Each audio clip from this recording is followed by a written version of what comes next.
My name is Erene. I'm an integrative psychotherapist based at Therapy Leeds. This video is intended for anybody who has gone through something traumatic and is really struggling to deal with the consequences. What I'm going to do for you today is give you some information on the neurophysiology of trauma in a really digestible way to help you understand how traumatic events can affect our bodies and our minds. I'll also give you a little bit of information on some really simple body-based techniques that can help you just calm down, feel a little bit safer, feel a little bit more comfortable in yourself. Because of course, when we've gone through something traumatic, everything feels really dysregulated and really disruptive. So if we can start with ourselves to create a base that just feels a bit more safe, a bit more comfortable, then everything else can start to get a little bit easier. As a bit of a disclaimer, this video is being created as a resource that is separate from your university, and so it's worth you approaching your university if you're a student to see what other support they can give you. But you're welcome to use this as a resource alongside that or all on its own. So what happens when we go through something traumatic like a sexual assault, sexual abuse, a physical attack, or even if we've witnessed a natural disaster? And a traumatic event, I should say, is something that is experienced as acutely life-threatening. So it's not just something a little bit stressful or a little bit scary. Something is happening to us that we can't stop and we have no control over, and it feels like our life is really threatened. So what humans have are 3 layers of our brains that have evolved over time. And we've got our reptilian brain, which is, if we imagine this structure, and then we've got the paleo-mammalian brain, which is a second layer. Now these 2 older layers make up our back brain, which is literally here. What humans have that separates us from other mammals is a 3rd layer, which goes over this one, and that's the neo-mammalian brain, also known as our front brain, and this goes all the way around. And the outermost layer for humans, like I say, distinguishes us from other mammals. So we can do fancy things like higher complex cognitive processing, we have conscious awareness, etc. And when it comes to trauma and that kind of form of really, really acute extreme stress, is that because we've got the back brain, similar to animals, we also have the neural pathway for fight, flight or freeze, which are 3 really typical responses to traumatic experiences. And when we have those traumatic experiences, we don't have any control over which option our body goes into. And that is really distressing in itself for humans, because often we're out of control in a situation that's kind of happening to us that we can't stop. And the way that our body kicks in to help us survive those moments is completely out of our control as well. So I always kind of say, in some ways it's a blessing and a curse, because it's helped us survive, but it also, in the aftermath, can really increase the difficulties that we have in coping with what we've been through, because we just don't recognise ourselves and we don't recognise our bodies. And for people who experience things like physical pain, physical tension, flashbacks or nightmares where you're kind of reliving elements or all of the traumatic event, again, your body's going into a state of feeling out of control, and that's a really awful thing to go through, and obviously completely disruptive of your day, your sense of self, your personal identity and your relationships. And what happens with traumatic events and the ways that it affects us is that it's really, really common for people to feel really unsafe, even in their own bodies. They can feel unsafe in places or with people that they might normally have felt absolutely fine with before. You can re-experience the traumatic events, like I said, in terms of things like flashbacks, nightmares and intrusive memories.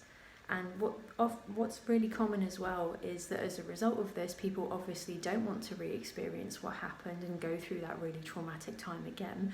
So you can just start avoiding things like places, people, certain events and things like that, because it just doesn't feel safe or comfortable anymore.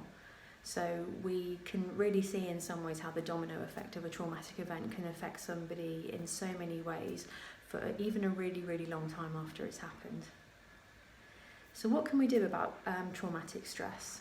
Well, one really, really good thing to focus on is that if our bodies are going through something really stressful because of what we've been through, our bodies are a really good place to start in order to alleviate the impact of what we've experienced. So it's all about getting back in control of our bodies in just really slow, gentle ways.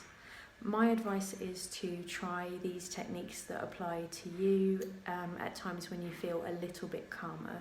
And the reason for that is that when we're very, very stressed, our front brain kind of doesn't work as effectively. And if you think about sort of a regular everyday kind of stress, like you're rushing around and you've got lots of things to do, you can't think as effectively if you're a little bit under pressure. And obviously the same absolutely applies for traumatic stress. So your front brain doesn't work as effectively because your back brain is really kicking in to try and just see you through that time. So if you practice this when you're feeling a little bit more calm, a little bit more safe, you're in a much better position to remember it and put things into action at the time when your stress levels are a little bit higher. And it's also just really good to implement really kind of relaxing, grounding, body-based techniques throughout your day, because stress can really, really accumulate over the course of the day, even when we don't know about it. And for people who've experienced something traumatic, you can just reach your capacity much, much more quickly than if you were otherwise feeling okay. So it's just good to pick some moments in your day to practice these things. One really, really easy concept to remember around managing traumatic stress is a concept called the window of tolerance. So all of us have a window that we, it's basically a state of physiological homeostasis. So for us, that means we feel safe, we feel calm, we can connect with other people, everything's absolutely fine. But obviously if we're a little bit stressed, for some people, if you tend to become what's called hyperaroused, so you come up out of that window, you're more likely to be going into a state of fight or flight. So typical kind of reactions around this are kind of physically being more mobilized, because your muscles are moving, they're engaged, they're getting ready to move. So for people who experience panic or anxiety as a result of traumatic stress, that would be the category that you fall into. So your heart rate might increase, you might feel really agitated, you can't sit still, you're just feeling really, really what's called hypervigilant. So you're kind of scanning your environment and you're super aware that something feels really threatening, even though at another level you might know that you're absolutely safe and fine. The opposite of that is going out of this window down into a state of hypoarousal. And this is a state much more typically associated with people that tend to get quite lethargic or even depressed, because it's associated with a freeze response, which is a shutdown. So the opposite applies here if you fall into that category. So you need to get a little bit more mobilized, a little bit more energized in a safe and gentle way. So if you're somebody that becomes hyperaroused, so a little bit more characteristic of fight or flight, one thing you can do is do anything that makes use of any of your five senses. So sight, sound, touch, taste and smell. And what that does is give you a really gentle reminder through using those sensory experiences that you are here in the present moment. And it really anchors you into what is going on now, which is that you're safe, there's nothing bad happening to you. And it's a way to sort of reorientate you into your surroundings.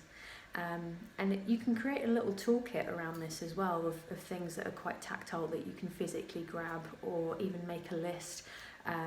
When you're in that stress state and it's really hard to recall things or think clearly, that you can just grab and look at and go, okay, these are the steps I can take for me to basically get back safely in the present moment.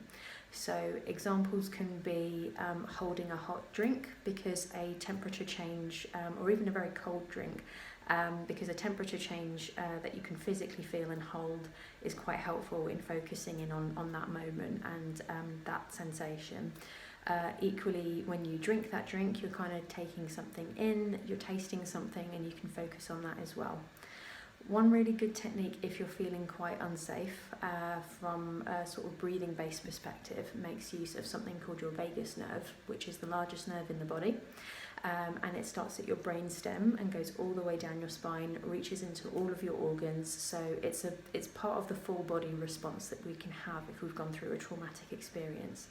And one way to engage the vagus nerve so that we can go back into our window of tolerance is essentially making use of very small movements in the head and neck whilst breathing in and out, and also taking in our environment. So what you can do is either stand or sit comfortably, wherever feels safe and okay enough for you, and just start by breathing in. And as you breathe out, look to one side. So making use of the muscles in the vagus nerve, breathing in. And then out again. As you look over to the other side. And one more time.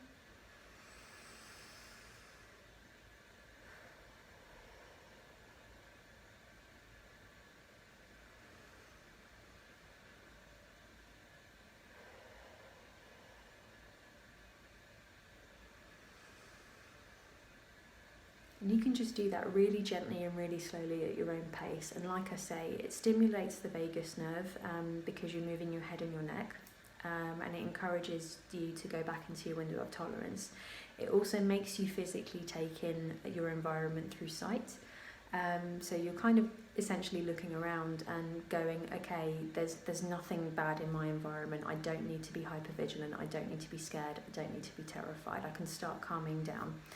And taking in breaths very slowly is really, really helpful if you're somebody that becomes hyperaroused, because we breathe less effectively when we're panicked or more in that agitated, stressful state. So you might be breathing in a lot, but it could be quite shallow breathing. So if you imagine feeling quite panicked, you could be going, that breath's not going into your body very effectively. So another helpful exercise to do is to breathe in for 3 through your nose, hold your breath for 3, and then breathe out through your mouth for 3. And what holding your breath does means that oxygen is literally retained in your body, so it can sort of travel down a bit more effectively. Your heart doesn't have to work so hard and try to pump blood around in a really hurried state because there's a lack of oxygen. It's such an awful catch-22 to get stuck in if you're feeling panicked or stressed, but I'll just demonstrate that for you.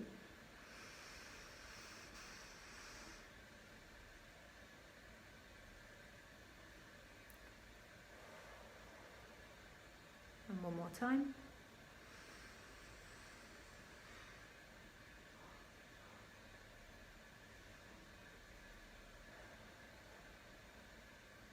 So like I say, it's all about slowing down, reorientating yourself to your present environment in a slow, safe way as much as possible, if you're somebody that goes up into a hyper-aroused state because of traumatic stress. So for people who fall into the hypoaroused state, which is that more shut down freeze response, it's really, really difficult to get physically mobilized because your body's just going, no, I don't feel okay. I need to be small. I need to be kind of really shut in and closed down because I just don't feel okay. I don't feel safe. You know, even if cognitively you're like, I'm absolutely fine. So it's about, again, taking breaths in whilst you're sort of mobilizing your muscles in very small ways. So one example can be if you're sat down, you can have your palms kind of in your lap or sort of on your legs, and I'll just hold my hands up here so you can see what I mean. And as you're breathing in, you're clenching your fists. And then breathe out and let them go.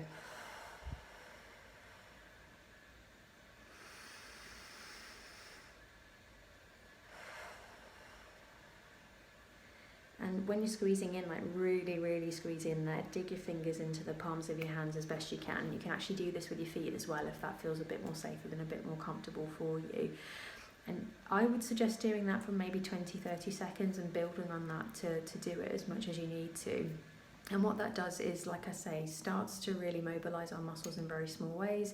You might then build that up to sort of having a bit of a stretch in another way, or standing up and moving around. Even going for a very brief walk is really helpful in just mobilising your muscles, and combined with that sort of deep regular breathing is really helpful in just kind of very slowly coming out of a state where you've kind of closed off and shut down and may even feel quite kind of quite stiff and quite rigid in that way. So like I say, all of these are body-based techniques to just really help you like physiologically start to calm down, and actually even some simple breathing can mean that you're using the part of your nervous system that is associated with homeostasis, which puts you back in your window of tolerance. So when people say take a nice deep breath, there is actually a lot of validity in that. So I hope it's helpful to know sort of a little bit of the neurophysiology underneath that, because once we achieve that state of safety and calm within our physical selves, everything else can follow a little bit more easily, and you're also switching on your front brain rather than just operating from your back brain, which means that you start to feel more like you can engage in all sorts of other different things. So this last part is just to give you a little bit of additional resources in terms of particularly if you're somebody who's experienced trauma as a result of any kind of sexual abuse or sexual violence. What's really helpful is to look up your local rape crisis centre. They often have resources on their websites, as well as confidential and free services that you can access. I would also suggest as well, if you're somebody who needs to feel safe, not just as somebody who's been through something traumatic like sexual violence, but you need to feel safe because you need to be with other members of your community, I would absolutely advise looking up local services to you that may sort of cater, for example, for the LGBT community, or if you're of a particular religious community or ethnicity and that for you would signal safety, please do absolutely look up some services for you and just inquire as to whether they offer any kind of emotional support, whether it's listening support, drop-ins, remote support, telephone, text or email, or even psychotherapy or counselling if you feel ready for that. If you're someone who's been through sexual violence or assault, I'll be really clear that there is no emphasis on you to report to the police unless that feels like the right thing for you to do. It's always a really personal choice, no matter how much we kind of get in touch with that myth that you should absolutely report every single time. It's not that straightforward. But if you're someone who's in that position and you feel that you need a little bit of support and guidance in order to understand the process of reporting, and you also don't really want to do it on your own, I would look up a national service called Victim Support, or your local rape crisis centre, and often they are found in women's centres as well, and you will be looking for somebody called an independent sexual violence advocate. This is a really highly specialised role, and it's a free service, and they give information for people who are thinking about reporting any crime to the police. So if you're somebody who's been physically attacked and you're wanting to make a report and need support, you can look up advocates as well. So I would suggest Victim Support for that, and what they do is provide you information on what you can expect. They will support you in liaising with the police on your behalf, and if it goes to court, they can also assist you in that process as well, including accompanying you on the day. And it just helps you feel that someone's there right alongside you as you go through that really difficult process. As a last point, in terms of people who have gone through a sexual assault or any kind of sexual abuse, you are able to visit what's called a Sexual Assault Referral Centre, or a SARC. These are centres that run 24 hours a day. They aren't drop-in, but you can make an appointment, and what this would include is a physical examination, a physical checkup, medical treatment, and also they may collect forensic evidence, so that if you do go to the police at any point, they may be able to provide this evidence for you as part of making that report. They will also help signpost and refer you on to sort of further emotional or practical support that you might need. And as always, in any case, your GP is a really good first point of call if you need any sort of emotional, mental health or physical health support on your side. So I hope this video is really helpful in widening your understanding about trauma. and the neurophysiology of it, some really basic techniques to help you manage it, as well as further resources that you can access. So I really wish you well with your mental health, and I hope this video has been of help for you.